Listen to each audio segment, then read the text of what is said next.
Audio is recording. Fuck. Where'd the camera go? Video is recording, and it's much better quality because I got a new camera or new phone because my phone bricked. Syncing in 3, 2. Hey, what is up, everybody? It's your boy, Troyaboyo17, coming at you live. Cortana opened up. Fuck Cortana. Hey, what's up, everybody? It's your boy, Troyaboyo17, coming at you live with another one of these. Oh, this is kind of loud, actually. I'm going to turn the volume down a little bit. How's this? Is it better? A little too quiet. Huh? Okay, that's fine. Whatever. Hey, this is another one of those comic talk things. If you're new here, I do this every month. I like to go through the stuff that I read or watched or saw or heard about or thought about or anything and just talk about it because I need stuff to make because I keep putting off making that Justice League rewrite. So I'm writing the script for that, by the way. It's coming. But anyway, so is there anything else I need to say? Is that good enough? It's probably good enough. So let's just fucking jump into it, I guess. A lot of stuff came out this month. A lot of stuff I read and didn't read. And most of the stuff, actually pretty much all the stuff I want to talk about came out the last week of May. Because I don't know, that was just a good week, I guess, or something. And so the first thing I want to talk about is just the whole event of No Justice. If you don't know, this came out this month. Let me get my notes open. No Justice, written by Scott Snyder, art mostly by Francis Manapul, and I'll get into that. It was this big, month-long, 4-issue long event from DC. It just came out following Metal, and basically the story, I'm not going to get into spoilers, it's basically after Metal, shit got fucked up, and so now there are these big giant 4 titans that each represent a certain, I don't know what you'd call it, like a certain concept. So there's wisdom, entropy, wonder, and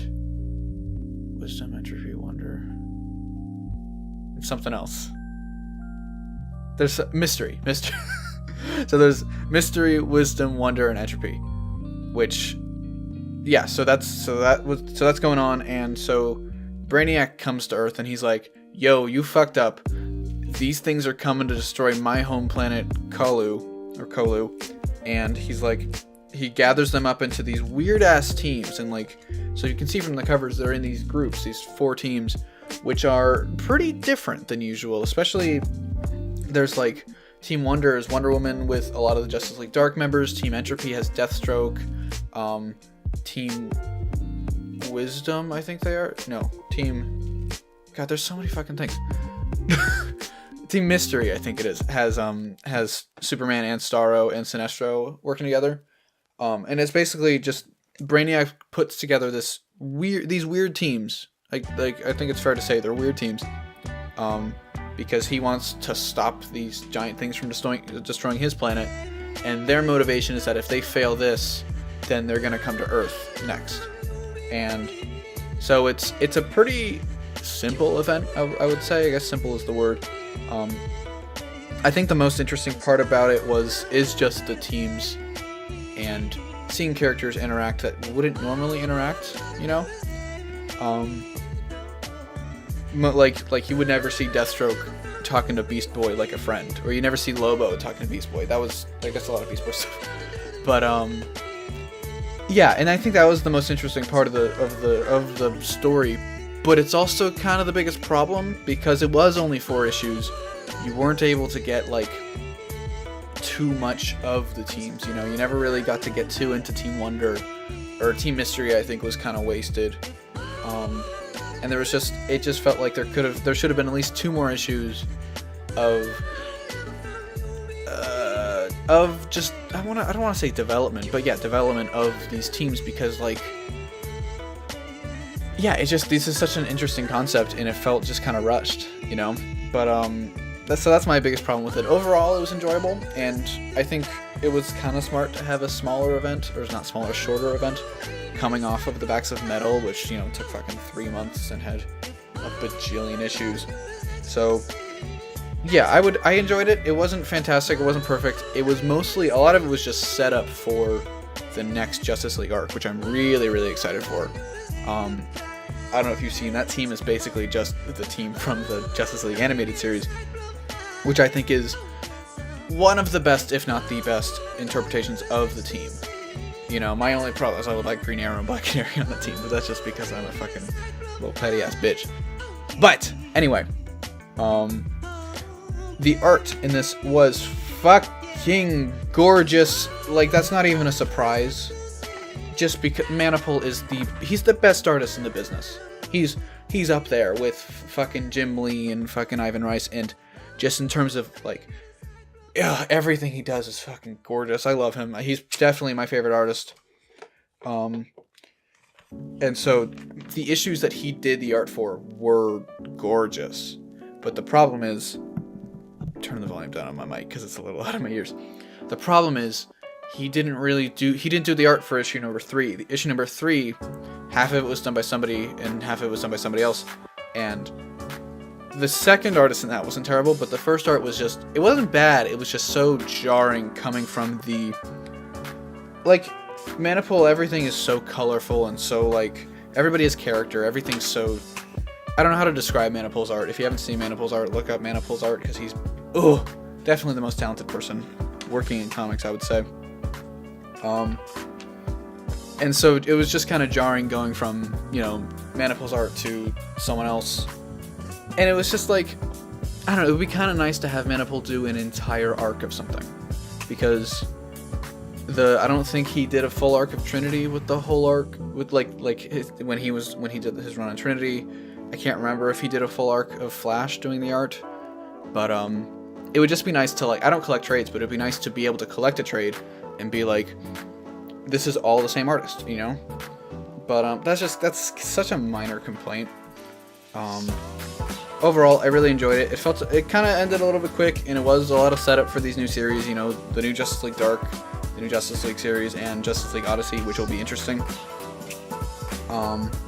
But what are you gonna do? That's kind of how it, you know, you kind of do have to build up these new different teams. So yeah, overall, I enjoyed it. It was fun. I just felt like, you know, you kind of had to talk about it because it's kind of the biggest thing that was going on. And yeah, and so that also leads me to the next thing I want to talk about, which is Green Arrow Annual number 2. I can't see the camera right now. I can't see what you're seeing, so hopefully you can see this stuff. But and so this is written by Julie and Shauna Benson, and that's actually, so they did the previous Batgirl and the Birds of Prey Rebirth series, which just ended, and I think it just ended. And then they're actually coming on to Green Arrow with this issue. This is they're taking over after Percy. And so basically this is just what Oliver was doing during and before and a little bit of after the No Justice event. And I gotta say, it was actually pretty enjoyable. It was pretty fun. I went into this with fucking low expectations because I'm such a Percy fanboy and I'm a little bitch, and I was like, nothing's gonna be as good as Percy. Nobody can ever top that. It's the best. And I'm a little piece of shit. And so, so I went in with low expectations, but I was actually I enjoyed this quite a bit. The writers were kind of restricted in terms of the story they could tell because it was a tie-in. It was related to the event. But I gotta say, the art was fucking sweet. Oh, the art was by I thought I wrote it down, but I didn't. By Carmen Carnero. Never seen this person do work before, but I like it. I dig it. It's interesting. It's no, Otto Schmidt. It's no Juan Ferreira, but it's good. It's enjoyable. But anyway, yeah. So the writers were kind of restricted in terms of the story they could tell because it's a tie-in, but the character, which is, I think, the most important part of, picking up a new team. The character of Oliver was really enjoyable. I haven't read their Birds of Prey run, but I heard that Oliver in that series, when he shows up, is really well done. And I can tell, it shows. This is cool. It starts off basically with Oliver fighting Brick, which is fucking cool. It's cool to see Brick again. It's nice, like, to start the series with a run-of-the-mill type of Green Arrow run-in, I guess you would say. It was enjoyable. He was funny. He wasn't annoying like he was in some New 52 series. He had the right amount of fucking like leftist socialist. It was good. It was good. I quite enjoyed it. I actually just noticed he doesn't have his hood up like ever, which is interesting. Yeah, he doesn't. Oh, that's weird. But I mean, still good time. Just kidding. On the cover he does. But yeah. So the character was great. The plot was fine, but you know, you're restricted with the tie-in. But I don't want to make any judgments yet because I want to see more of the Oliver and Dinah relationship, because that, to me, is the most important part of a Green Arrow story. I'm looking at you, Mark Guggenheim. If a writer can get that down well, then I'm sold pretty much. And yeah, and what we got, it was enjoyable. It was fun. I'd like to see more though. But overall, yeah, I like this. I'm actually excited for this new run. Finally, for once, I was very petty about Percy leaving, but overall, I liked this. This was good and fun. So yeah, that's that. And then the last comic I want to talk about. This also came out the same fucking week, and this is, I don't want to, normally I do these things like these are the best things I read, but I actually just kind of want to talk about things now. And that's The Man of Steel, Brian Michael Bendis, his first full Superman story. He premiered back in Action Comics 1000, and now he's finally starting this big event thing. You know, Ivan Rice is doing the art, which is fucking perfect. I love him. But I don't really want to get into the plot too much, mainly just because I don't really like the plot. I like the stuff that happened in this issue, but I like the stuff that happened that had nothing to do with the stuff that we saw in Action 1000, which is, you know, this guy. I think his name's like what, Rolog Czar, something like that. Second Molag Ball, something. You know, this character doesn't really intrigue me. I'm not interested in Krypton's past. Because in Action Comics 1000, he says that he's the one who destroyed Krypton. And I don't care. I don't think Superman should care. I think it's just like, why? Why does it matter? You know? Focus on the now. Stop trying to go back in time. I talked about this back when I talked about Action 1000. But apart from that, apart from just the plot and, you know, going forward, what I'm worried about, I actually liked Bendis's work on this a lot. I liked how he wrote Clark. It felt it felt like he took his essence, his view on Spider-Man from Ultimate Spider-Man and pushed it over to Superman. But in a way, like, it made sense. Like Superman is so relatable. He feels so human in this. But he's still the good guy that he is, you know. And I've seen interviews with Bendis, and it's like, it seems like he knows what he's doing. He understands the Superman character, and that to me is so important. Let me check if I'm still recording. We're good. Okay. Like, there's a scene where he's going to save a girl in a fire, and he shows up, and then the little girl's like, "Holy shit!" And he's like, "Language, please." And like, that's, I mean, I get, yeah, that was in Age of Ultron, but like, so, like, I don't know, it's so cute, and so, like, he's such a good dude, and he's so nice, and not in a vanilla way, which, ironically, vanilla is something that's made up of like 150 spices and is really complicated to like produce, but for some reason we consider it's boring, but fuck, whatever. Yeah, so fuck it. Anyway, I also like vanilla, so fight me. But yeah, I didn't care about the main story. I don't think it's not that interesting to me, but the character is really well written, so I'll stick around for that, which is, it's fine. I'm just, okay, my biggest hope is that he's not gonna abandon the family dynamic that was set up in the Tomasi run, because that family dynamic is fantastic and it's such a good addition to the Superman character. And if he were to say, like, kill John or kill Lois, I would just be fucking just like, why? Like, why do you need to, you know? Like, you can forget about him. I would prefer if you didn't forget about him, but like, if you want to, you could just kind of push him to the side and have him be in Super Sons. But it's just, if you were to kill him, I think that's stupid. I'm gonna sneeze. Or I guess not. Okay. I'm gonna take it. Wait, I already took an allergy thing. Never mind. Okay. Give me a second. Anyway, one thing I did really like about this was a couple of minor Batman villains show up in Metropolis, and it's Killer Moth and Firefly. Which Firefly isn't. Technically, Firefly is supposed to be like horribly burned, at least from what I understand of Firefly. But whatever, I don't mind.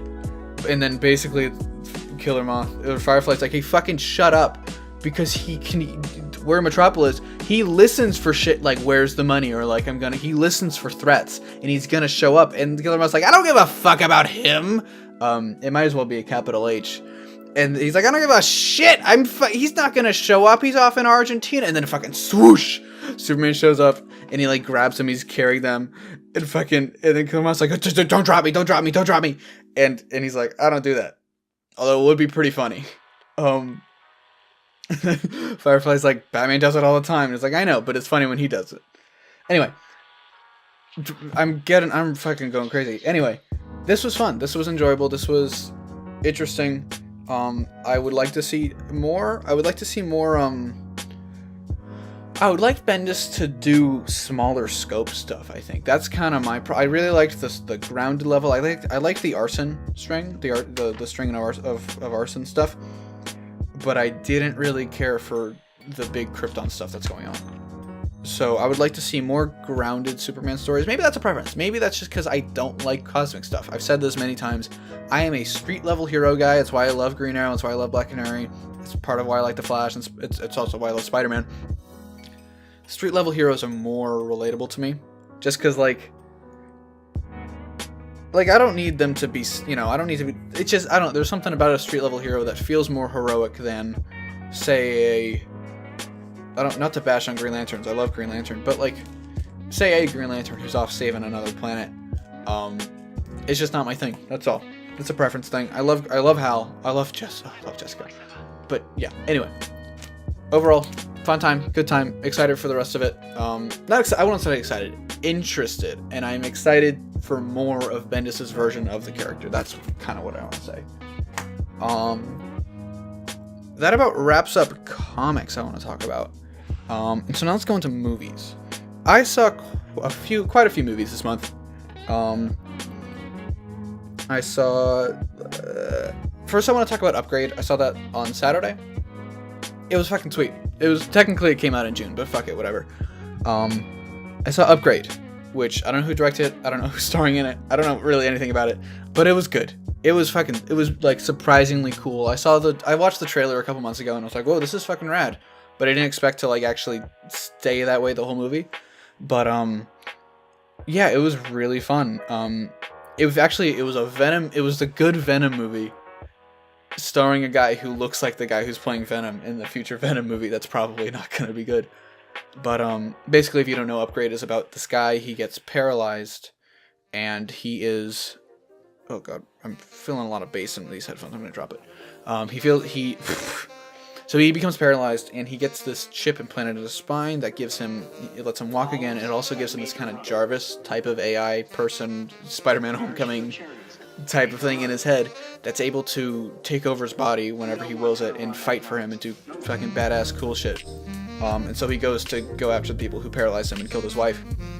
And this had like probably the coolest in-your-face camera work I've seen in a long time. Basically, when STEM, the AI, would take over his body, the camera would lock onto the guy, and it would track him perfectly, and it looks so artificial and so, in a good way, artificial in like a robotic fucking sci-fi type of cool guy way. If you like, watch the trailer, and you'll know what I'm talking about. And then not to mention, it was fucking brutal. There's some brutal fucking kills in this movie. And not to mention, it's just, the story was actually pretty solid. The ending, it takes a little bit to get into, but it's fun. It's like the ending kind of fucked me up a little bit. There's a pretty big twist that I kind of saw coming, but also like it seemed predictable, and then it was like, no, actually not. And then they do something, I was like, oh, are you fucking kidding me? They did that, and then they reversed that again, and like definitely it was super cool. And yeah, I don't really know what else to say about it without ruining it, but like it's a cool movie. Also, it's not super long. It's not fucking, you know, Last Jedi 2.5 hours. It's only an hour and a half. So yeah, if it's playing near you, I would definitely check it out. You know, yeah, I would maybe go see it again if I could with Movie Pass, but you can't. You can only see a movie once. Yeah, so that's that. I'll get to Deadpool 2 in a minute, because I think we're at the point where I can talk about spoilers. So if you haven't seen Deadpool 2, I'll give a little bit of spoiler-free review, and then I'll go into spoilers, because there's something I want to talk about with Deadpool that I haven't seen anybody talk about lately. But so I saw Solo yesterday, and I don't really remember it. Like, a lot of it was just like it was just kind of forgettable and predictable, and like I went in with pretty low expectations because I'm just butthurt over the Lord and Miller situation. I think Phil Lord and Chris Miller should have been the directors. They shouldn't have been fired for trying to do something unique and interesting. And that might just be me being biased because I love the Lego Movie and I love 21 Jump Street. But I think it's just kind of stupid that there's a movie that nobody asked for, not many people want. You know, nobody really asked for a Han Solo movie. And then you get the guys who made a Lego Movie good, and they made a reboot of an 80s show amazing. You know, they are able to take things that shouldn't work and make them work really fucking well. And you take that, and then you just fire them for doing the thing that they're good at, which is making a funny movie. And I just think it's kind of bullshit, you know. I don't know. I felt that way since the news happened, you know. And Ron Howard, I like his work. You know, he's fine. But it's the same situation as the Edgar Wright thing with Ant-Man. Just why limit these creators and stuff? Especially because the end product was just so standard. It was just so like it wasn't Ready Player One levels where I woke up angry about it, but it's just like, okay, this is a movie that exists. Stuff happened. I remember one thing specifically. I don't want to get into spoilers. There's a cameo of a character that like I got really excited about, but then I heard that Ron Howard only put him in there because his kid liked that character, and I was just like, okay, well now you're like, I liked the cameo so much because it seemed like they were setting up stuff. They were setting up an interesting crime syndicate type of thing, but it's like The Last Jedi again. They didn't. It seems like they didn't really plan it out. And just the cinematography was pretty lame. You know, I like to say that Civil War, Captain America Civil War looked like wet concrete, because it kind of did. If that looked like wet concrete, this looked like fucking mud in a gutter. Like you know how when there's like a little bit of mud, like on the side of the road, like that. It looked like that. It was like wet concrete but grosser, and it was just so bland and so. And it just nothing. There's so much I want to talk about.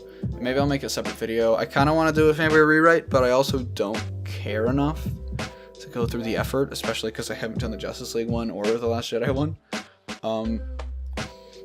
But it's just, I just feel like it should have been either Fast and the Furious, you know, a type of heist movie as a team, with Han Solo as not the main character, but a friend of the main character who's like a secondary character like he should be. Maybe the main character is someone from his childhood, so you can still see young Han Solo, like more of his origin story, but you're not battered over the head with it like every 30 seconds, like, oh, this is how that happened, this is how that happened, oh, this is how the panels on the Millennium Falcon got all gross, this is how they got the notch, this is how...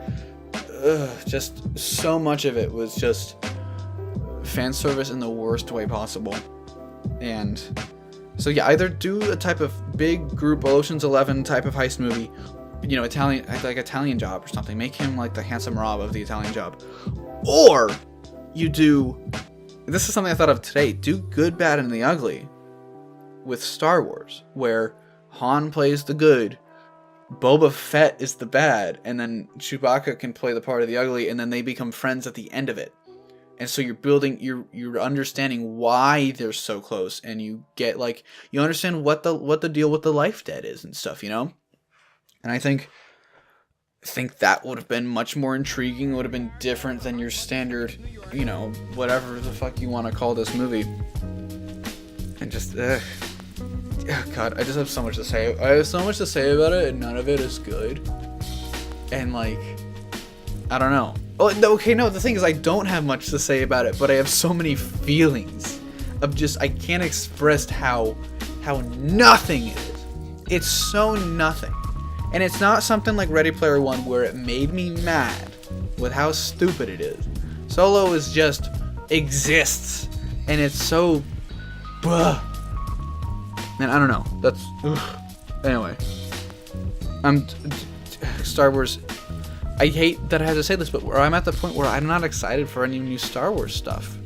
You know, Rebels, the series finale of Rebels didn't really strike me. Last Jedi, I don't love. The last Star Wars thing that I did actually really like Force Awakens. Rogue One was fine. I don't like the characters in it, but the plot's solid. Anyway, Lando's fucking awesome though. Lando is the best. Don't forget about Lando. He's amazing. Should have been a Lando movie, honestly. Okay, I'm gonna take a little break.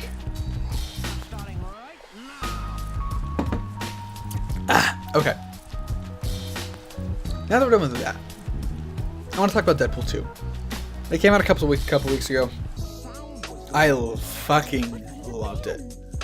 Like, holy shit! It was so much fun. It was so enjoyable, like not just funny, but like the question everybody's asking is, is it as good as the first one? And no, it's not as good as the first one, because the first one had all the odds against it and was still able to make a great movie. The first one was like the original Star Wars, and then it's very hard for Deadpool it's impossible for Deadpool 2 to be Empire, you know?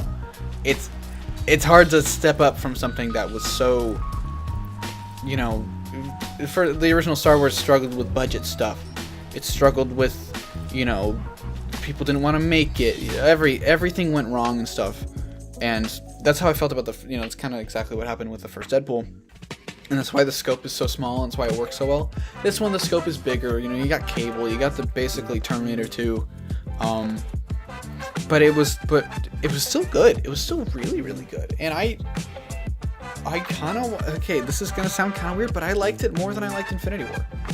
I had a better time, not just because it was funny, but so I went into Infinity War really, I was excited. I was super excited for Thanos because I like Thanos. I like the character.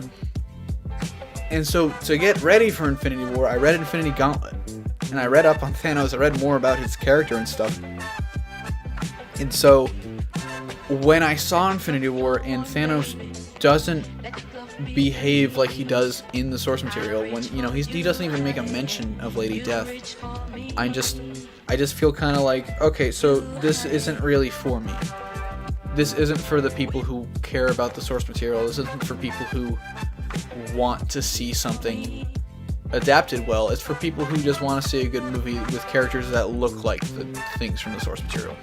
And I think that's something I need to learn with these fucking with these Marvel movies.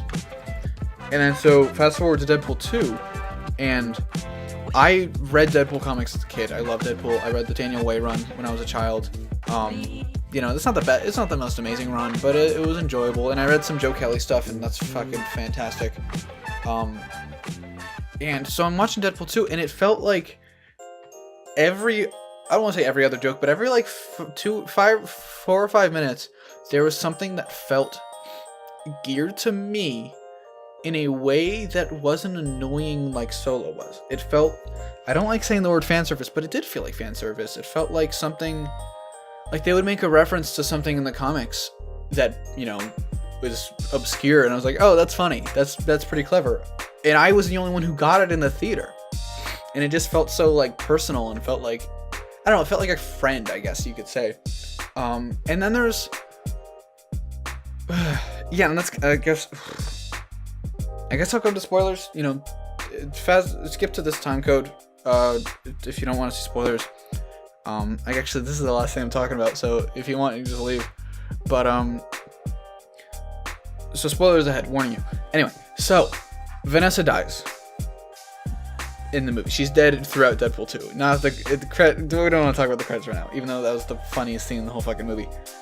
Vanessa dies, and Deadpool and Wade tries to kill himself. He is suicidal, which is a plot point from the comics, which I'm glad they adapted, because I think that's something really interesting about the character.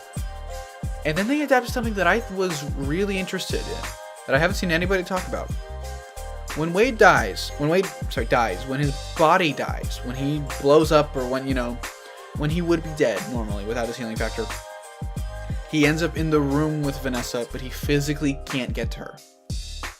Which, on its own, is fucking beautiful, and it's fucking tragic. But it's also the exact same thing as the Lady Death thing. So, for those who don't know, Lady Death... If Thanos wants to fuck Lady Death, Deadpool also wants to fuck Lady Death. Lady Death is like the Grim Reaper or something. I don't really know what she is, but she is Death, and she's just a skeleton lady. Thanos wants to bone the bones, and so does Deadpool. But Lady Death also wants to fuck Deadpool back, so they actually like it's a relationship. And so in the comics, whenever Deadpool dies, I think it's Joe Kelly's run talked on this, and it was also in the Daniel Way run. Whenever Deadpool's body dies, he goes to Lady Death, and he sees her, and he talks to her, but he can't touch her. He can't be with her. And it's exactly the same with Vanessa. And that was something... It felt like such a strong adaptation of that concept from the comics, which I never actually liked that part of the comics. I thought that was kind of poorly handled. And like, it made light of some heavier issues with the character, but I think this movie managed to make it enjoyable and managed to make it really strong, and like I think Vanessa plays the role of Lady Death in these movies from now on. I mean, if she ends up staying dead, depending what they decide to do with Deadpool 3 after that credit scene. I'm not the biggest fan of him saving her, but like it was pretty funny, not even gonna lie. But I love the fact that it was so, I don't want to say stupid, but like, cause I mean stupid in a good way. I mean stupid in like, no, I don't mean stupid. It